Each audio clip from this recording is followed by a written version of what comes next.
আসসালামু আলাইকুম, সবাই কেমন আছেন? আশা করি সবাই আল্লাহর রহমতে ভালো আছেন স্যার এবং ম্যাম। আজকে আসলে পরীক্ষার ঠিক একদিন আগে আমরা একটা আলোচনা নিয়ে উপস্থিত হলাম। আগামী 3 তারিখ থেকে মূল্যায়ন পরীক্ষা শুরু সবারই। তো আমারও একাধিক সাবজেক্ট আছে, বিষয় আছে। তো তার মধ্যে একটা আছে হচ্ছে ইতিহাস ও সামাজিক বিজ্ঞান ৭ম শ্রেণীর। আজকে সেটা নিয়ে একটু আলোচনা করব। সেটা হচ্ছে যে ৭ম শ্রেণীর অর্থনৈতিক ইতিহাস জানার উপায়। তো ইতিহাস তো আমরা সবাই জানি যে হচ্ছে ইতিহাস যেটা অতীতে যেটা হয়ে যায় সেটাই হচ্ছে ইতিহাস। কিন্তু যেগুলো হচ্ছে আসলে স্মৃতিতে ধরে রাখার মতো, যেগুলো স্মরণ করে রাখার মতো, যেগুলো থেকে আমরা ভালো কিছু শিক্ষা পাই, সেটাই হচ্ছে আসলে প্রকৃত ইতিহাস। আর ইতিহাসটা কখনোই ভুল নয়, যেটা ইতিহাস সেটা হচ্ছে সত্যতা থাকবে, মন গড়া কোনো কিছু থাকবে না। তো এইখানে দেখেন আপনারা, আগে কিন্তু আমরা এই 1 পয়সা, 5 পয়সা, তারপরে হচ্ছে 10 পয়সা, তারপরে এই যে 5 5 টাকার কয়েন, এগুলো কিন্তু আমরা আগে দেখেছি। হ্যাঁ, তার আগেও ছিল যে 1856 সালের যে মুদ্রাগুলো, হ্যাঁ, এই যে লাল তামাটে, তারপরে হচ্ছে ব্রোঞ্জের, তারপরে হচ্ছে মানে রৌপ্য, স্বর্ণের, এই যে স্বর্ণের।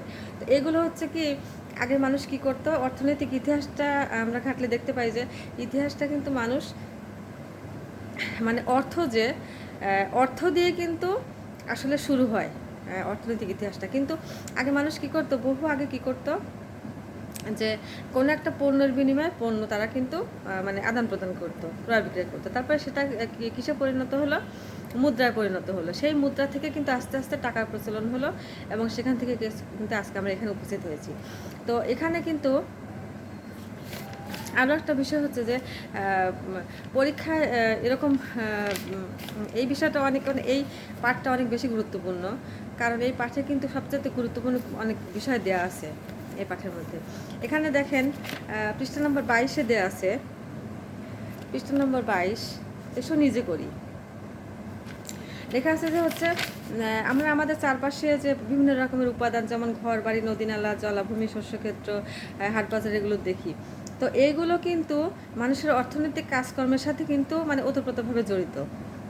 তো এইগুলো কীভাবে মানে অর্থনৈতিক কাজকর্মের সঙ্গে জড়িত, সেটা কিন্তু একটা ছক আছে। ছকটা কিন্তু আমরা ছাত্রদের পূরণ করতে বলবো। সেটা যদি পরীক্ষায় আসে তাহলে তো আলহামদুলিল্লাহ। আমি কিন্তু মানে ইতিমধ্যে ক্লাসে করিয়েছি এই ছকটা। এই যে এখানে হচ্ছে উপাদান আছে নদী, অর্থাৎ নদী আছে, খামার আছে, বাজার, শস্যক্ষেত্র, রাস্তা, কারখানা, পাহাড় আর অরণ্য অথবা জঙ্গল। অর্থাৎ এই জিনিসগুলো থেকে, এই উপাদানগুলো থেকে আমরা কিভাবে অর্থনৈতিকভাবে স্বাবলম্বী হতে পারি, এখান থেকে আমরা কিভাবে অর্থ উপার্জন করতে পারি। এখানে উদাহরণ দিয়ে দিয়েছে, দেখেন নদীতে মাছ পাওয়া যায়, বাজারে মাছ বিক্রি করে অর্থ উপার্জন করা যায়। তারপরে খামার, আমরা তো সবাই জানি যে খামার, মুরগির খামার হয়, গরুর খামার হয়। হ্যাঁ, তো এখান থেকে কিন্তু আমরা মানে বিপুল পরিমাণ অর্থ কিন্তু আমরা এখানে উপার্জন করতে পারি। আমরা কিন্তু আশেপাশে দেখতে পাই এরকম খামার। তারপরে বাজারে তো আমরা সবাই জানি, বাজারে সব কিছু আমরা ক্রয় বিক্রয় বাজার থেকে করে থাকি। এখান থেকে একটা বড় ধরনের আমরা আমাদের যে মানে আয়ের যে একটা উৎস, হ্যাঁ, আয় এবং ব্যয়ের যে উৎস, সেটা কিন্তু আমরা বাজার থেকে আমরা কিন্তু পাই। শস্যক্ষেত্রে আমরা সবাই জানি ধান চাষ করি, তারপরে গম চাষ করি, বিভিন্ন রকম শস্য আছে, সেখান থেকে কিন্তু আমরা বিক্রি করে কিন্তু আমরা মানে অনেক অর্থ উপার্জন করতে পারি। রাস্তা মেরামত করে, তারপরে রাস্তায়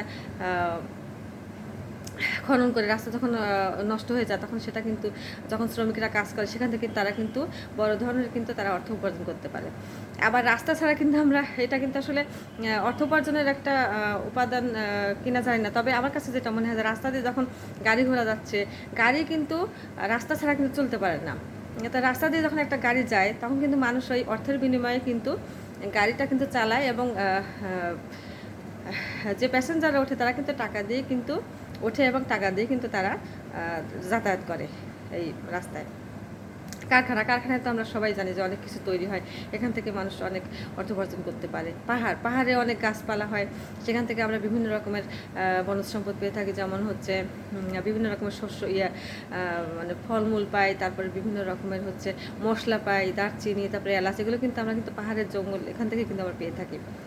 তারপরে হচ্ছে অরণ্য অথবা জঙ্গল। জঙ্গল থেকে আমরা কিন্তু অরণ্য বন জঙ্গল থেকে কিন্তু আমরা বিভিন্ন রকমের শিকার মানে শিকার হোক কিংবা হচ্ছে